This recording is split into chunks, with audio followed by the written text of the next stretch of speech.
tabii ki 20 yıl insan ömründe, toplumun ömründe bir önemli bir...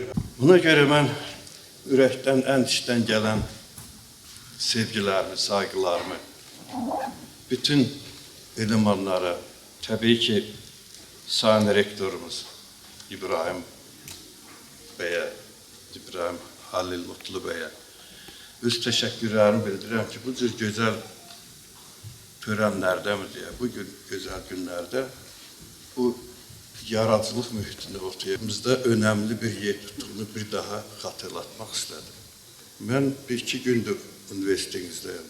İnanın ki şaşırdım ki ne kadar güzel bir üniversiteniz var.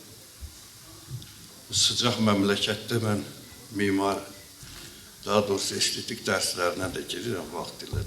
Bu mimarlıq abidələrini diqqətlə izlədim. Əslində bu mimari abidə ilə park sənəti arasında olan bu diyalektik bir ilişkidir ki, bunu mimarlarımız sağ olsunlar. Çox gözəl belə bu havuzları planları yapmışlardı. Şimdi izninizlə birkaç dakika mən zamanınız fazla almadığım için birkaç dakika bu sizinle ilgili, özellikle de bu hoş günde bizim dostumuz, kardeşimiz, yetenekli bir müzisyen, inanın dünya çapında belki de izi kalmış bir insandı, izi olacak bir insandı ki bu Afgan Bey'in de bu hoş günde 60 yıllığını kaydetmeli oluyoruz. Siz de bilirsiniz ki Türk soylu halklar, genelde Doğu halkları dünya uygarlığına Bəhmənyar, Abu Ali İbn Sina, Nizami, Füzuli, Nasimi, Mevlana, Yunus Emre, Əcəmi, Tusi.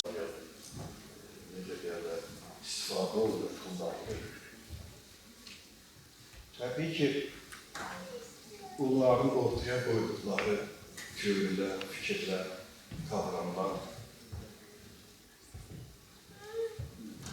Deməli, bu halkların söylediği gibi eğitim sistemlerinde bugün de istifade etmek, üretkenlikle istifade etmek.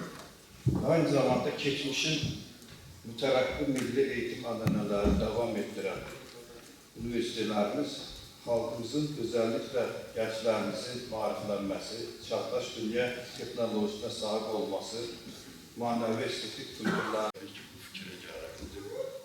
bunların dışında haklı olarak eğitim problemlerine büyük önem verilmekte.